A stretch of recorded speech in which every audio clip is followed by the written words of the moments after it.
मखल मथल की थरम सिंह लांथोक्तोना ताहनजरिबा से 91.2 megahertz संदोकचबा diamond radio channel की अनीसुब थरम परेंगनी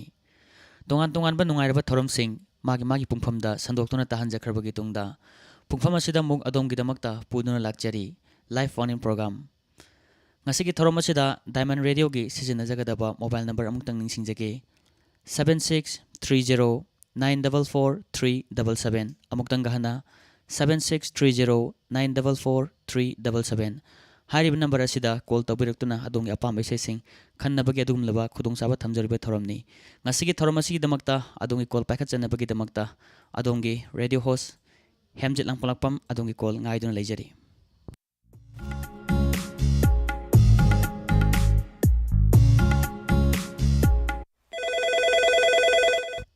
Hello. Hello, good evening. Hello, good evening. Sorry po to jere je par fo lai ra bung mana te jam ma jam ta. Ngasi ki thorom asida ahan ba caller oina yam laibak phaba caller haijaba tare ko. Karam besi ta sigi ngasi thorom asida. Sai sai jai ne yam thawai yaung na ta yam pam jana ta je be sai ne wa tan jaba la na sakne. Ai gi mi lu pirang sina ngai ri nang bu hai bi sai jom ta je ki sa. Hoi, kainarasi kaina ka tabudo. Hoi hoi, yam na phajaba sai masu khanbire edo. Sak sing ka te sabire ko ngasi sibo. Hoi hoi sa sa. Kari maten sabi ge sa ngasi sibo. Sa ngasi je hangam thong ya tam boi na sa re na khau thum sa sa ja de ji mo COVID-19 ma tam je. Kaisu kaite maduna bu hena phare haijaba tare akhoi gi thau thum siju thau thag hena haubani kaina hekta longna ba miyam sine ko thau ngauba dagi di akhoi masu ga thagan hena hawe kaina longna bugum bam khak tawi adubu COVID-19 gi marak sida adum afang ba hai tare adubu amatam sigi hensang su oi hangam se ko ado isai sibu tabining ba maru apang sing pam di gadro tabining bitang hap jaw ge ko hapiu kaino dagi ai din sir ba maru khongum khapam dagi prene story ade diamond de du thawai yam dong da ja ba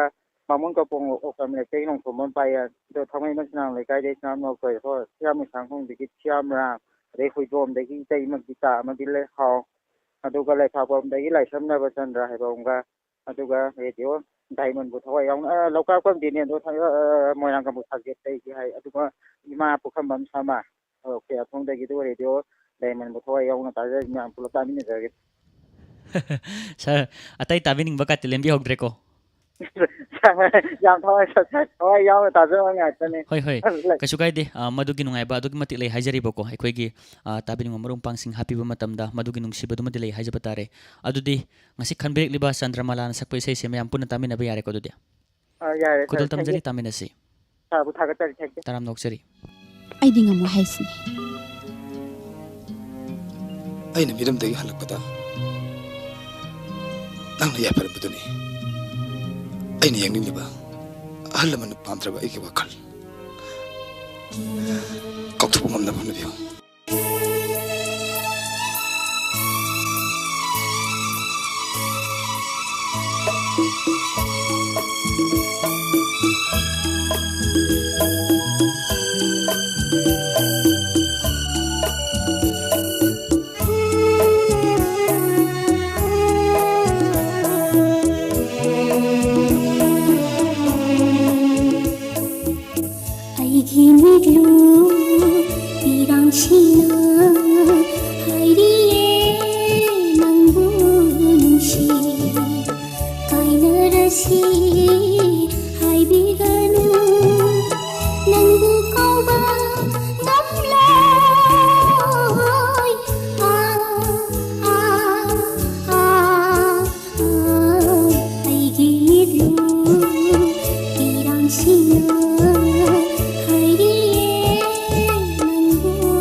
ꯍꯥꯏꯕꯤꯒꯅꯨ ꯅꯪꯕꯨ ꯀꯥꯎꯕ ꯉꯝꯂꯣꯏ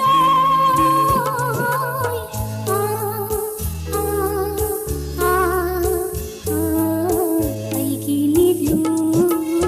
ꯄꯤꯔꯥꯡꯁꯤꯅ ꯍꯥꯏꯔꯤꯌꯦ ꯅꯪꯕꯨ ꯅꯨꯡꯁꯤ ꯀꯥꯏꯅꯔꯁꯤ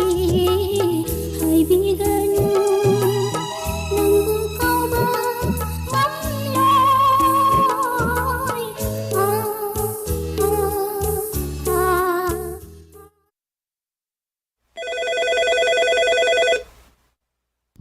Hello. Hello. Hello. Good evening. Good evening. ꯑꯍꯥꯟꯕꯗ ꯏꯁꯥꯒꯤ ꯃꯤꯡ ꯂꯩꯐꯝ ꯑꯃꯨꯛꯇ ꯍꯥꯟꯅ ꯈꯪꯖꯒꯦ. Samuradagi Rosibina. ꯁꯃꯨꯔꯧꯗꯒꯤ ꯔꯣꯁꯤꯕꯤꯅꯥ. Oh, ꯔꯣꯁꯤꯕꯤꯅꯥ, ꯊꯦꯡꯅꯖꯗꯕ ꯌꯥꯝ ꯀꯨꯏꯔꯦ ꯍꯥꯏꯖꯕ ꯇꯥꯔꯦ. ꯅꯨꯡꯉꯥꯏꯕꯤꯔꯤꯀꯣ? nungajai. ꯑꯗꯣ ꯉꯁꯤꯒꯤ ꯊꯧꯔꯝꯁꯤꯗ ꯀꯣꯜ ꯇꯧꯕꯤꯔꯛꯄꯁꯦ ꯀꯔꯝꯕ ꯏꯁꯩꯅꯣ ꯇꯥꯕꯤꯒꯗꯧꯔꯤꯕꯁꯦ? Wakingi Lemthiamgi Arvinga Chitragana Sakpa Ngaubi Leichilnani Sayobi Tajak. ꯌꯥꯝꯅ ꯐꯖꯕ ꯏꯁꯩꯅꯤ. ꯑꯦꯀꯦꯟꯗ꯭ꯔ ꯇꯦꯟꯁꯨꯕꯒꯤ ꯃꯌꯦꯛꯇ ꯇꯣꯅꯤ ꯑꯍꯤꯕꯝꯅ ꯁꯩꯔꯥꯡꯕ ꯏꯁꯩꯁꯦꯀꯣ. Oh, ꯑꯗꯣ ꯏꯁꯩꯁꯦ ꯀꯅꯥ ꯀꯅꯥ ꯇꯥꯃꯤꯟꯅꯗꯣꯏꯅꯣ? Diamond Taiba Mayam Gadum Tajarage. ꯑꯗꯣ ꯗꯥꯏꯃꯟ ꯇꯥꯔꯤꯕ ꯃꯌꯥꯝ ꯄꯨꯟꯅ ꯇꯥꯃꯤꯟꯅꯁꯦ. ꯑꯗꯣ ꯍꯧꯖꯤꯛꯀꯤ ꯁꯩꯁꯛꯄ ꯁꯩꯁꯛꯄꯤꯁꯤꯡꯒꯤ ꯈꯣꯟꯖꯦꯜꯁꯤꯗꯒꯤ ꯇꯥꯗ꯭ꯔꯤꯉꯩ ꯃꯥꯡꯑꯣꯏꯅꯅ ꯔꯣꯁꯤꯕꯤꯅꯥꯒꯤ ꯈꯣꯟꯖꯦꯜꯗꯒꯤ ꯃꯇꯦꯛ ꯑꯃꯇꯪ ꯇꯥꯍꯟꯕꯤꯔꯝꯕꯁꯨ ꯌꯥꯒꯗ꯭ꯔꯣ? Oh, ꯑꯗꯨꯗꯤ ꯃꯇꯦꯛ ꯑꯃꯇꯪ ꯉꯪꯕꯤꯔꯝꯃꯣ. Angauba Leichilna Fijang Khanba Leibi Chingsangna Tumpak Lepli Aikhoy Anigi Itaubu Yengli. Lejarage call from minimum Tamani call from the call from the Pakale. ꯍꯣꯏ ꯍꯣꯏ, ꯀꯩꯁꯨ ꯀꯥꯏꯗꯦ. ꯌꯥꯝꯅ ꯐꯖꯅ ꯄꯥꯈꯠꯂꯕꯁꯨ ꯃꯇꯦꯛ ꯑꯃ ꯌꯥꯝ ꯐꯖꯅ ꯉꯥꯡꯊꯣꯛꯄꯤꯔꯝꯕꯀꯣ. ꯑꯗꯨꯗꯤ ꯊꯥꯒꯠꯆꯔꯤ. ꯃꯊꯪꯒꯤ ꯊꯧꯔꯝ ꯑꯃꯗ ꯑꯃꯨꯛ ꯁꯣꯏꯗꯅ ꯊꯦꯡꯅꯁꯤ. ꯋꯥꯛꯆꯤꯡꯒꯤ ꯂꯦꯟ ꯐꯤꯜꯝꯁꯤꯗꯒꯤ ꯑꯥꯔꯕꯤꯟ ꯑꯃꯗꯤ ꯆꯤꯇ꯭ꯔꯥ ꯑꯅꯤ ꯄꯨꯟꯅ ꯁꯛꯃꯤꯟꯅꯕ ꯏꯁꯩ ꯑꯦꯀꯦꯟꯗ꯭ꯔ ꯇꯦꯟꯁꯨꯕꯒꯤ ꯃꯌꯦꯛꯇ ꯇꯣꯅꯤ ꯑꯍꯤꯕꯝꯅ ꯁꯩꯔꯥꯡꯕ ꯏꯁꯩꯁꯤ ꯈꯨꯗꯣꯜ ꯇꯝꯖꯔꯤ. ꯇꯥꯃꯤꯟꯅꯁꯤ.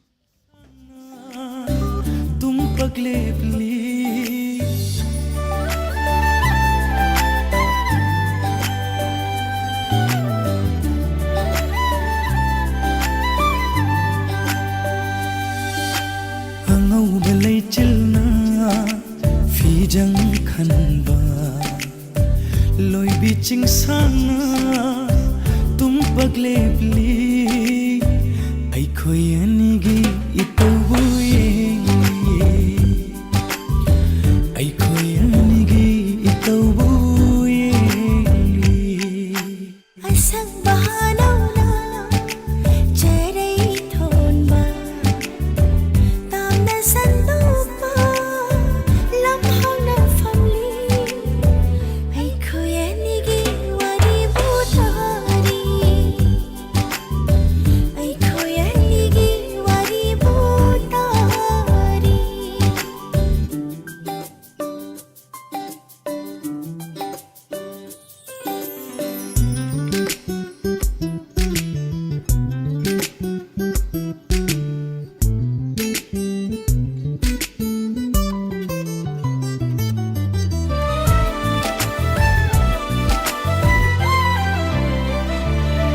Koraugi mangalna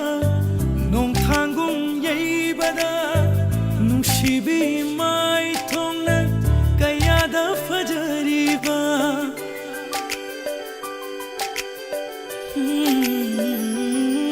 Koraugi mangalna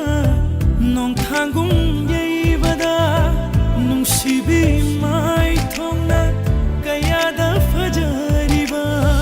Loisin khidra pamujai numul hanba mikupse Loisin khidra pamujai numul hanba mikupse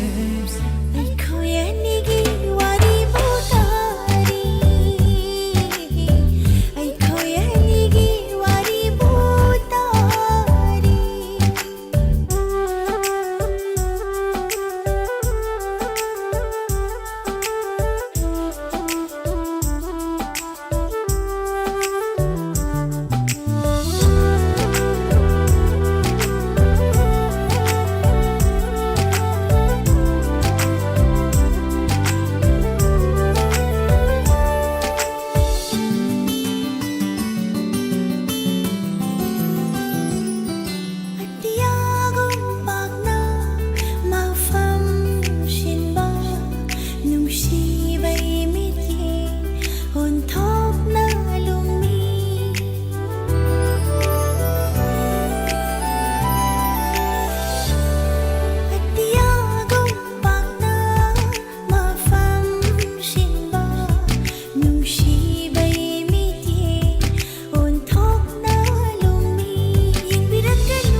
Hello.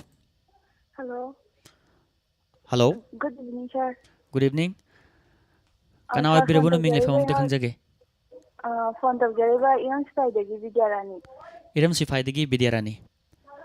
Ngasigi thorom sida thingnajaba yam nungaije karam sei tasige.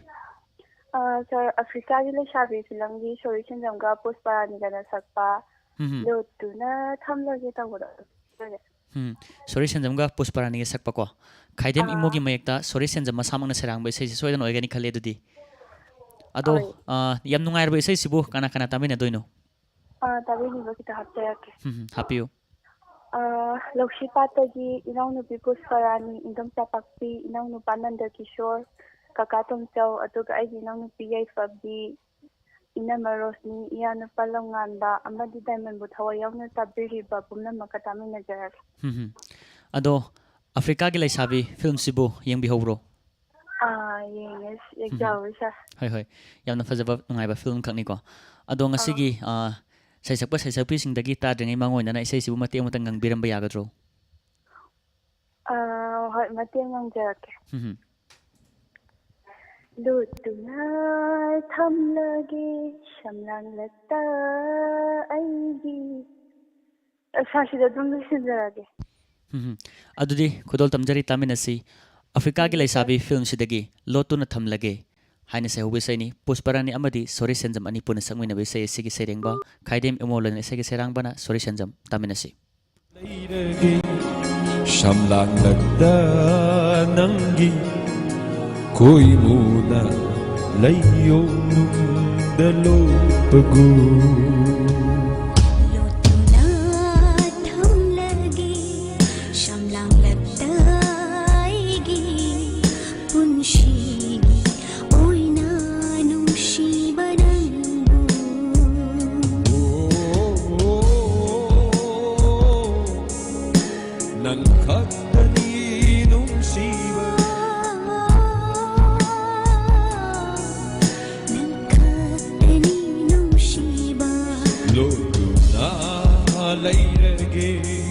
Shamlang lagda nangi koi muna layo nung dalo pagu Lutuna thamlage shamlang lagda aigi punshigi oina nungsiba nanbu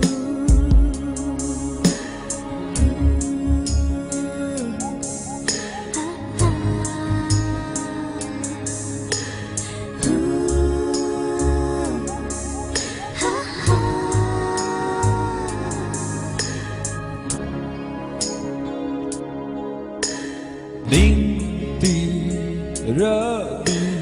nangi mai thong se tai bang kana yinki badi laira dana yai haning de marangi sahum bana yai haning de marangi sahum bana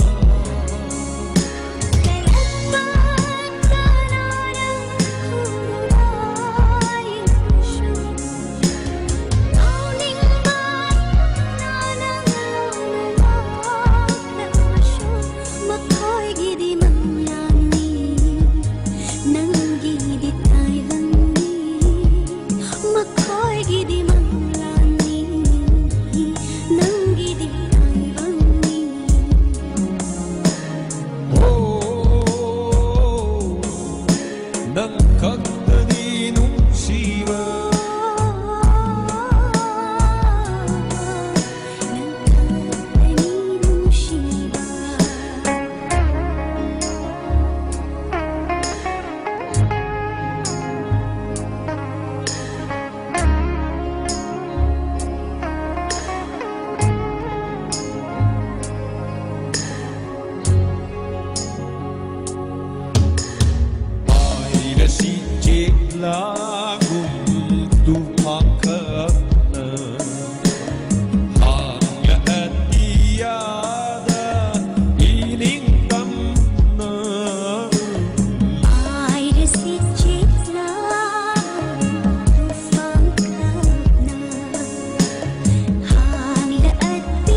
Sanagi Sangaida Nangna pamjaba Nangi apamba Timbagi pangal Laitare Aigi Thawai haja Leijaba kumnama Bikravani rafamda Aigi nushibana Lutuna Lairage Shamlang Lagda Nangi Koi Muna Layo Nunda Lowat Bagu Lotuna thamlagi Shamlang lagtaigi Punshigi Oina nushibanango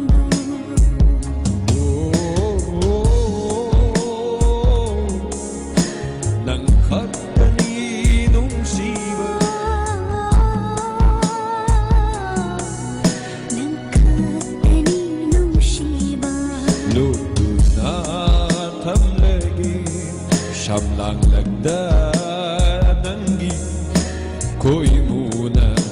Layo Nunda Lopagu Lotuna thamlagi Shamlang lagtaigi Punshigi Oina nushibanango Koi Muna Hello, Hello. good evening. Good evening, sir. Phone tawbirak pa isagi ming lefam amuk ta khangjage. Sir, I will roam the guitar. Madam Gita taram nokseri thorom asida ngasi thorom asida call tawbirak pa karam besi tasige. Sir, can only check into the ribbon. Nuray Filongi Pusparaniga. Arvin Arvin Chevongana Sakodo. Herojit nauribungi mayekta Tony Ah, Ayon serang besi se. Isagi Mayangam Ladi Pazok the Wulcedo. Ado madam isai mayek se haibada surkitang loina biba yabro. Oh, Hajar sir. Ngam Ladi Pazo Tamoy Gitilanga. Yani, sir. Tabi ni kita ngapso sir. Hoi hoi happy you. Kogi Imanabi Ningombam Ita. Aduga Ningombam Sanazawi, Ningombam Pakpi. Koi chele hao aduga pasoi dagi azem division ongbo chukondagi aduga kanchi khurdagi churbula wengbam aduga denendro aduga kainoga sanamlaba kesorga koi kara judum tajaraga yarani sir Aduga hoi caller singna tabining ba hapase kamai tawge haiba kanda isana isai ngangthokpi base ngangthokpi base khoi gi dedicate tawo matamda isai tamin nagador bi isai du khaktang na tabe de isana sakpi base su adum tamin nari na haijari ba ko masigi nungai base madi thodok patop to pamahawni ado ngasi su sak sing kate charga call tawbirak pro achak sare cha adumak ne hektan daw yadana yamna fajaba isai makhan bagi khudong sa base phang bajani medam adudi ko sir sai khanbare bani michimdi chaki program ding alle adudi khonbek lebi sai se tamin se me ampuna ko thak tai kayum thang jogi sir koi gi ngasi gi diamond gi coin quiz gi do haibiu adugi do ngasi dum lok thok toiro hanagi pungpham da dumak tek te kaidana sandok jagani adum ngai biu thorom si loibaga adum sandok jagi thak chari sir hoi hoi taram nok cheri adudi isai se me ampuna tamin se sir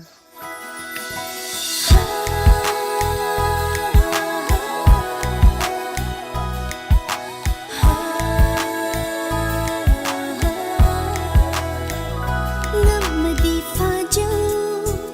Thamoy gitilanga Lanchata kisi Ki haudan tharabani Ngamadi fajo Thamoy gitilanga Lanchata kisi Ki haudan tharabani Wakhalgi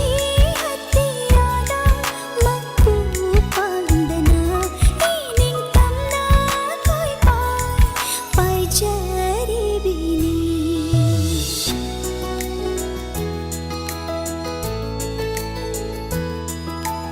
Humduna puriva Angawang malangse Ay gisakloni ng ꯅꯨꯡꯁꯤꯕꯒꯤ ꯁꯥꯍꯨꯝꯅꯤ ꯍꯨꯝꯗꯨꯅ ꯄꯨꯔꯤꯕ ꯑꯉꯥꯎꯕ ꯃꯥꯂꯪꯁꯦ ꯑꯩꯒꯤ ꯁꯛꯂꯣꯟꯅꯤ ꯅꯪꯕꯨ ꯅꯨꯡꯁꯤꯕꯒꯤ ꯁꯥꯍꯨꯝꯅꯤ ꯑꯩꯒꯤ ꯄꯣꯝꯗꯅꯤ ꯇꯥꯎꯗꯨꯅ ꯁꯥꯟꯅꯔꯤꯕ ꯉꯥꯛꯁꯦꯟꯗꯨꯅ ꯅꯪꯕꯨ ꯄꯨꯔꯤꯕꯅꯤ ꯑꯩꯁꯦ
ꯂꯩꯆꯤꯜꯁꯨ ꯅꯛꯂꯨꯅꯨ ꯅꯣꯡꯗꯣꯜꯁꯨ ꯅꯛꯂꯨꯅꯨ ꯆꯤꯔꯣꯜꯒ ꯇꯧꯗꯨꯅ ꯑꯔꯥꯟꯕ ꯂꯝꯕꯤꯗ ꯅꯨꯡꯁꯤꯕ ꯁꯥꯗꯨꯅ ꯄꯨꯗꯨꯅ ꯆꯠꯈꯤꯅꯤ ꯆꯦꯛꯁꯤꯟꯖꯧ ꯄꯨꯟꯁꯤꯗꯣ ꯃꯥꯡꯖꯅꯤ ꯇꯥꯛꯂꯝꯃꯣ ꯄꯨꯟꯁꯤꯗꯣ ꯃꯥꯡꯖꯅꯤ ꯇꯥꯛꯂꯝꯃꯣ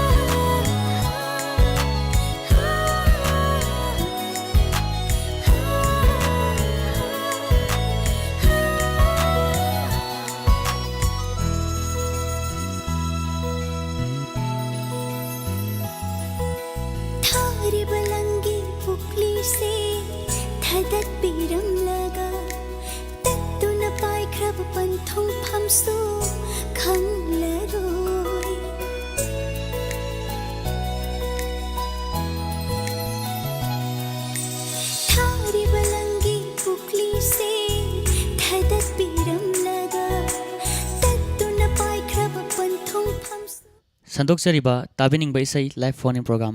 थौरम असिदा सिजनजरिबा डायमंड रेडियो के स्टूडियो की मोबाइल नंबर 7630944377 हारिबा नंबर असिदा कॉल तौबिरक्तुना ngasi की थौरम असिदा सरुक याबियो हेलो हेलो सर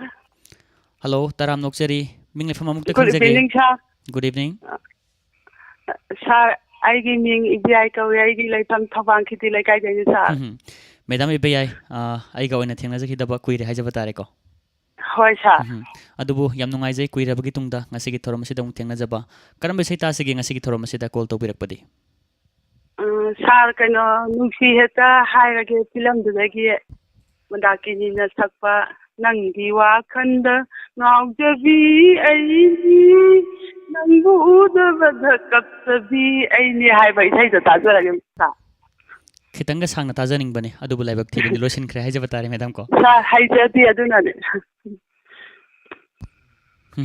ताबी निमा खितंग हातरगे सर होय होय हापियो हापियो आईगी इसे कैनाहान डायमंड बु थवाई यावना ताबीबा थौचोंगी इसे कैनाहान अमदी नोपो हेरोक्ते हेरोजित याराबोक्तगी खोगेल अंदो खरमदै शांति तोकपसिंगदै बिना चिकचमदगी ककाइबो तोंबी हाइबा मियोइसिंग असिगा डायमंड रेडियो बु थवाई यावना ताबीरिबा पुनमका आईगी इशानुपी कविता आईगी इपुरोबा ओपियनगा लोइनाना तामिना जोरगे सा अदो ताबिनिंग बसुमरुम अदुम मरांग काइना हापिरि हाइजरिबा अदो ताबिनिंग हापसिबु अखोगी मरुम पांगसिंग से फोन गा फाउनरगा ताबिनिंग हापनसी काइनागा हाइनाबगा लेब्रो मसिबो सारसिदि डायमंड रेडियो दा लोइना खंगनाखिबनिना ꯑꯗꯨꯝ ꯐꯥꯎꯅꯩ ꯍꯥꯏꯇꯥꯔꯦ ꯁꯥꯔ ꯊꯥꯒꯠꯆꯔꯤ ꯑꯗꯨꯗꯤ ꯉꯁꯤꯒꯤ ꯊꯧꯔꯝꯁꯤꯗ ꯀꯣꯜ ꯇꯧꯕꯤꯔꯛꯄ ꯃꯟꯗꯥꯀꯤꯅꯤꯒꯤ ꯅꯥꯏꯇꯣꯝ ꯈꯣꯟꯖꯦꯜꯗ ꯁꯛꯂꯤꯕ ꯏꯁꯩ ꯑꯁꯤꯒꯤ ꯁꯩꯔꯦꯡꯕ ꯗꯤꯅꯦꯁꯣꯔ ꯀꯣꯟꯁꯝ ꯂꯣꯏꯅꯅ ꯏꯁꯩ ꯑꯁꯤꯒꯤ ꯁꯩꯔꯥꯡꯕꯅ ꯖꯤ ꯍꯦꯝꯆꯟꯗ꯭ꯔ ꯁꯔꯃ ꯇꯥꯃꯤꯟꯅꯁꯤ ꯋꯥꯈꯜꯗ ꯅꯣꯛꯆꯕꯤ ꯑꯩꯅꯤ ꯅꯪꯕꯨ ꯎꯗꯕꯗ ꯀꯞꯆꯕꯤ ꯑꯩꯅꯤ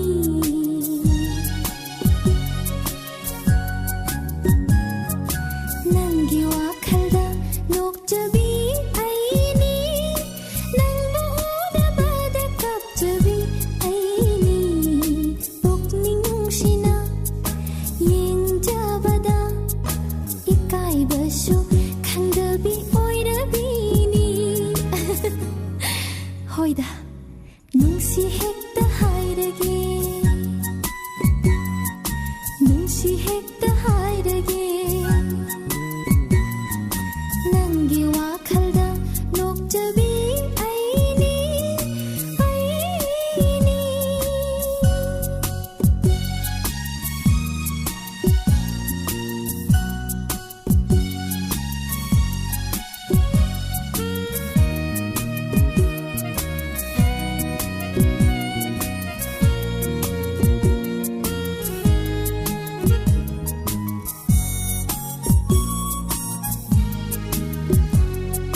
Pagi palonda palipirang minok na lotli awaba pama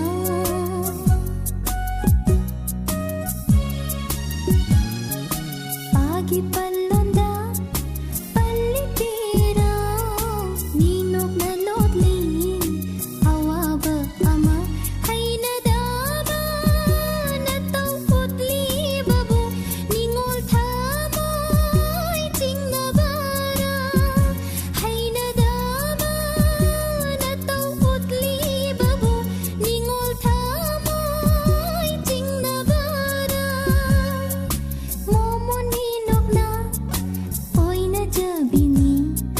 thoja na jabini kaura bara Nushi hekta hairage Nushi hekta hairage Nangi wakhalda nokjabi aini aini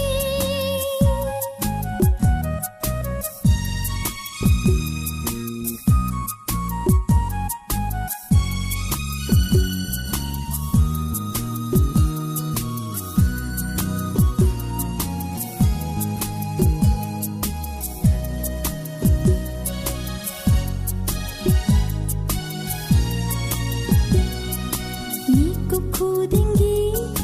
yenglakpara Nangi mai kai yengna khanjari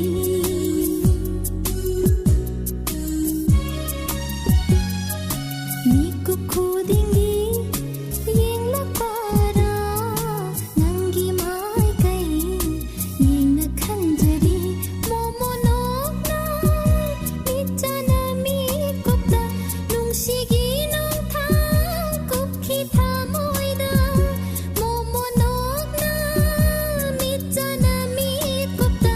nungsigi nong thang kupki thamoida Thamoy hoba haiba nangna thoja na ujabini kaubiganu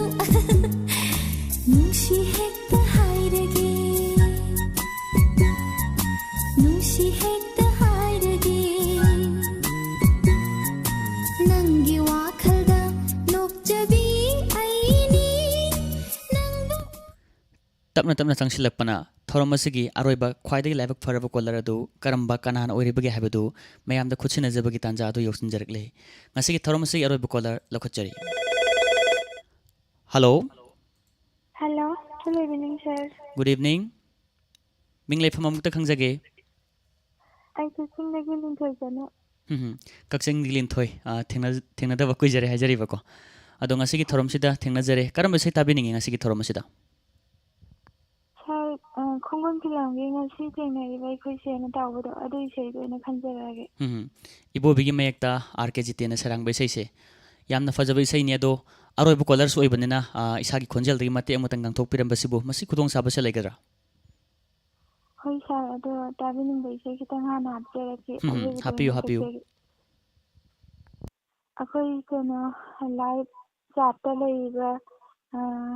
ꯃꯌꯥꯝꯒ ꯑꯗꯩꯗꯒꯤ radio diamond ꯇꯥꯔꯤꯕ ꯑꯗꯨꯒ ꯑꯩꯈꯣꯏ ꯃꯃꯥ papa ꯀꯀꯥ ꯍꯣꯏ ꯑꯩꯈꯣꯏ ꯃꯉꯥꯟ ꯑꯗꯨꯒ ꯅꯦꯄꯥꯗꯒꯤ ꯗꯥꯕꯤꯁꯣꯔꯖꯤꯠ ꯑꯗꯒꯤ ꯁꯖꯤꯗꯥ ꯑꯗꯨꯒ ꯅꯤꯇ꯭ꯌꯥ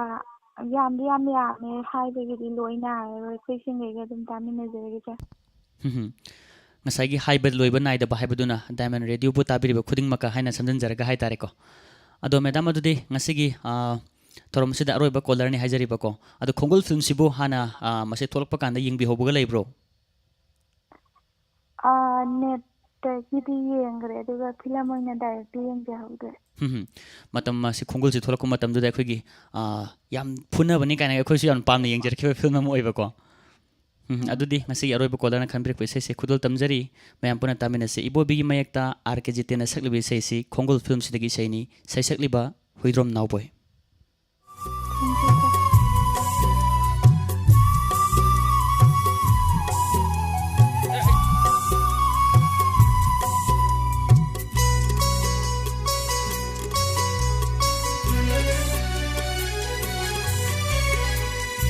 ngasi unariba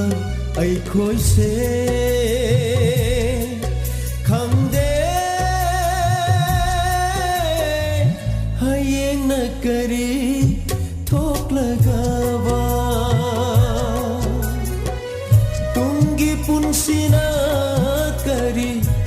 oi rakani tungi punsina kari oi rakani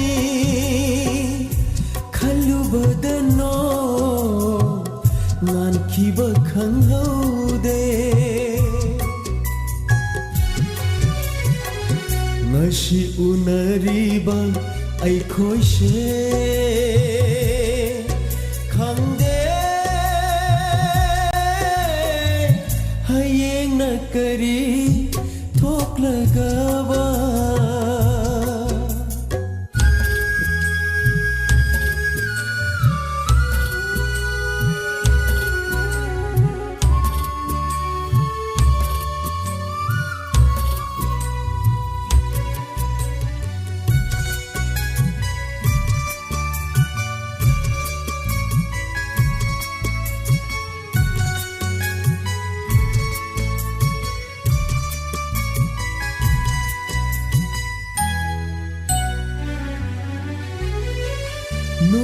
shiragaloiraba miyoi mapokse nai hatpiram laga aton basingbu nokli kanana mikap taraga thamoi pena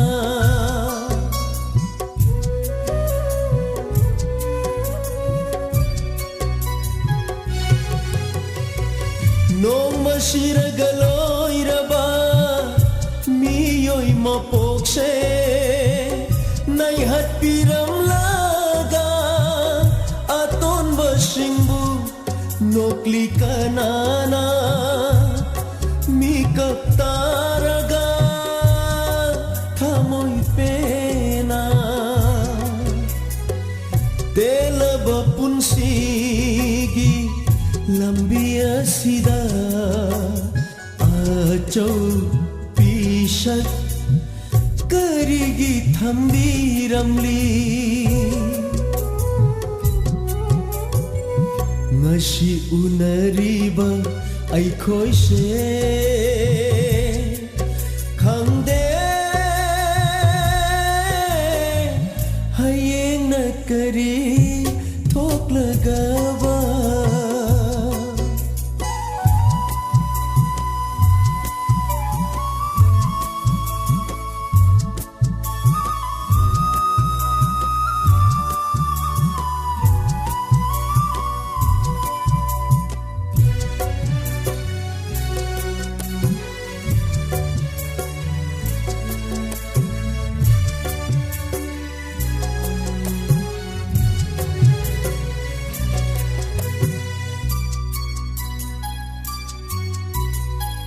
wasak amagaloy na laki taibangda khomlang laman singge pantau khomgulige khangde bidhina kari amuk tamli gaba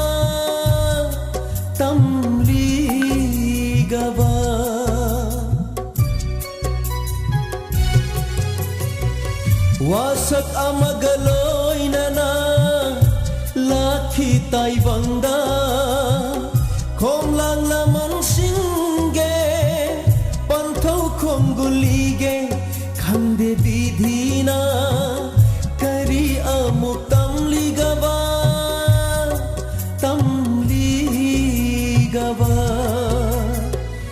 ningjaba kaya se pangbangam dringai chatki dara nungsira thawai mana ngasi unariba ai khoi se khangde hayeng na kari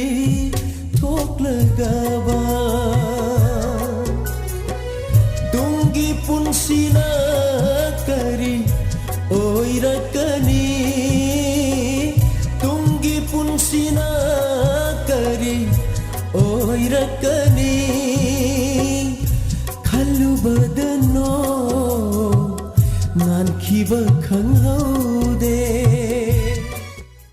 Khongul film sidagi ibo bigi mayekta RKG ten serang bagaloinana huidrom nawbagi naitong khunjala sakhibe sei si tahan jakhi bagaloinana sandok chariba tabining ba isai live phone program thorom masilo sinjana bagi ayaba adu tabiri basingdagi laujari thorom masida adom edom gi isagi YouTube ki kuthangda radio set ki kuthangda amari tongan tongan medium singda tabi khiba singbu thagat phongdok chari loinana ngasigi sandok chakhiba thorom masida call try tawraga call phangbi hodaba madumasu tasina waruba tobidana basunoluk chari mathangi live phone program amada adongi call ngaidona leijaramge ngasigi damaktari tabiri basingbu hemjit lang phonapamna amukahna khurumjari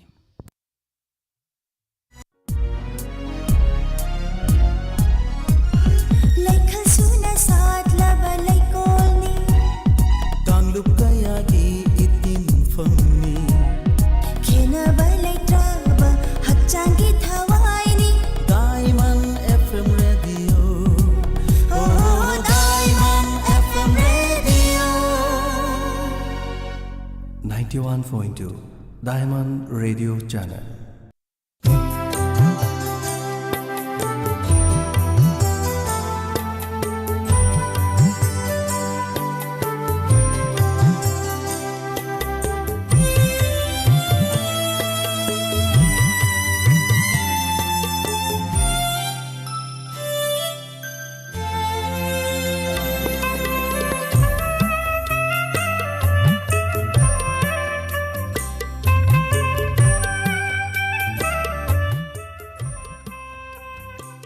Hauzik tharumgi makatarak padang mulang chari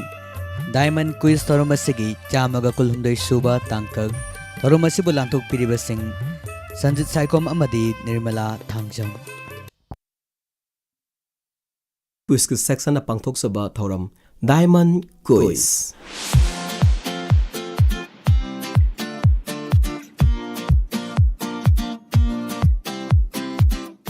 Thorom asi Manipur University na sponsor tawbiba thorom ama khagni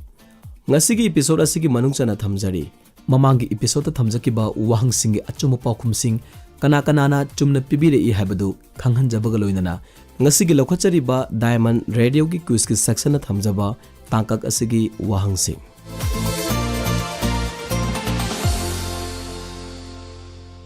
ngasigi lokhachagadori ba Diamond Quiz ki episode asigi wahang sing Lokhasadringe mangoinana mamangna thamjakiba wahang amadi paukhumsing amuktang hana khangminasi mamangna thamjakiba ahanba wahangda ngallingai matamdagi khangnarakpa wahaida loktak maru hairaga manipur gi karamba mafambu haujik phawba khangnaduna lairibage mamangna thamjakiba ahanba wahang asigi achumu paukhumde mamangai gi matamda hauji oiriba loktak pat ki pak chawba asi oiramde ngallingai matamduda Loktak Patki saktam asi hauzik lairiba Loktak ki mafam asidagina Imphal gi saruk khara faubada haibadi General Post Office asi faubada Loktak Patki khongbal oirami maram asina matam aduda pak sauna kon khiba mafam sing asibu Loktak maru haina khangnai Anishubu wahangda Aikhoigi iramdam poirei leipak kangleipak asi tongan ba malemgi lamsingna khangnaba maming kaya maram lei hangzaningliba wahangdi Chinese singna kangleipak Manipur asibu kari hairaga khangnabagi kaunabagi Anisubada thamjakiba wahang asiga achuma paukhumna Sio Polo Men haina khangnai Ahum suba aroibada thamjakiba wahang ase Malemsida ihan hanba oina atom bomb thadakhiba mafam asi kadaidano amadi karamba chahidano Ahum subada thamjakiba wahang asiga achuma paukhumna Pitribigi lanjau tholakpa matamda Hiroshima da ihan hanba oina atom bomb thadaduna landa khiba oiba taragasu Malemsida ihan hanba oina atom bomb thadakhiba mafam asi New Mexico gi Alamogordo hariba mafam asidani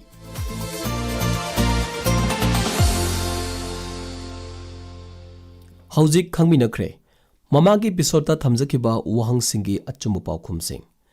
thamjakiba wahang sing asigi achumbu paukhumsing kana na chumna pibira I habudo amuk punna khangminase ahan badala kochari thamjakiba wahang ahum asigi manungda wahang ani faubagi achumbu paukhum pibira kiba miyosing hana lauthok-sari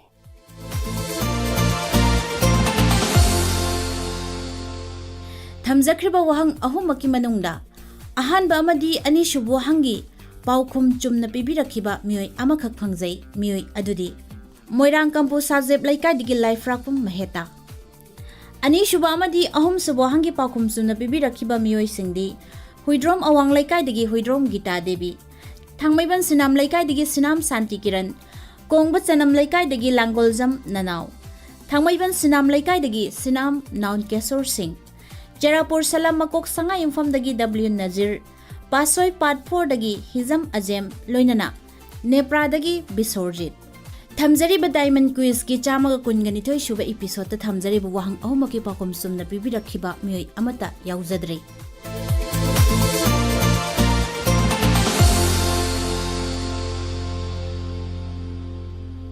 Housing makha chathajarakpada Diamond Quiz ki chamaga kungi homdoi shuba episode amuk laukhatchari Ngasigi lakochari batangkak asigi ahanba wahangda Ngallingai matamda Kanglaipak Manipur sida laigi thawgal tawribi maibi sing asibu kari haina khangnarambage wahang asi amuktanga hana ningsingjari Ngallingai matamda Kanglaipak Manipur sida laigi thawgal tawribi maibi sing asibu kari haina khangnarambage Ani shubu wahangda Masil hariba ariba lairik asigi matung ina Lamdam asida ningthau palingai matamda kaisum sangda leiba awafam phadok tabasing panabagi thabak asi kanana tawrambage wahang asi amuktanga hana ningsingjari masil hariba ariba lairik asigi matung ina lamdam asida ningthau palingai matamda kaisum sangda leiba awafam phadok tabasing pananabagi thabak asi kanana tawrambage ahum subu wahangda Kongba Laithong Phatpa Sajibu Laikhun Phunba hariba lamdam asigi amattangairaba irat thauni thauram asi Kongbagi laifamda pangthoktringay mamangda karamba mafamda hana pangthoklambagi wahang ase amuktang hana ningsingjari Kongba Laithong Phatpa Sajibu Laikhun Phunba hariba lamdam asigi amattangairaba irat thauni thauram asi Kongbagi laifamda pangthoktringay mamangda karamba mafamda hana pangthoklambagi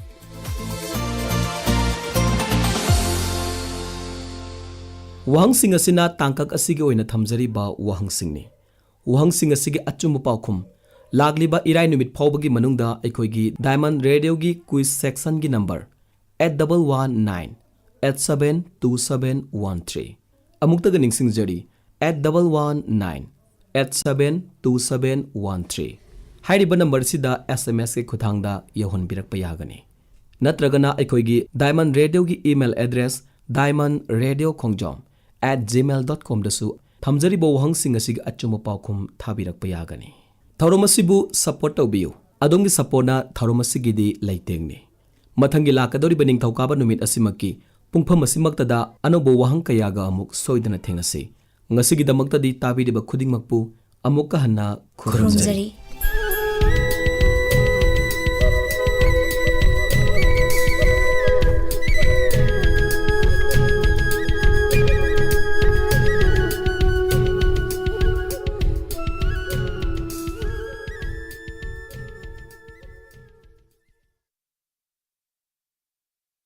ꯍꯧꯖꯤꯛ ꯇꯥꯕꯤꯈ꯭ꯔꯦ diamond quiz ꯊꯧꯔꯝ ꯑꯁꯤꯒꯤ 112 ꯁꯨꯕ ꯇꯥꯡꯀꯛ꯫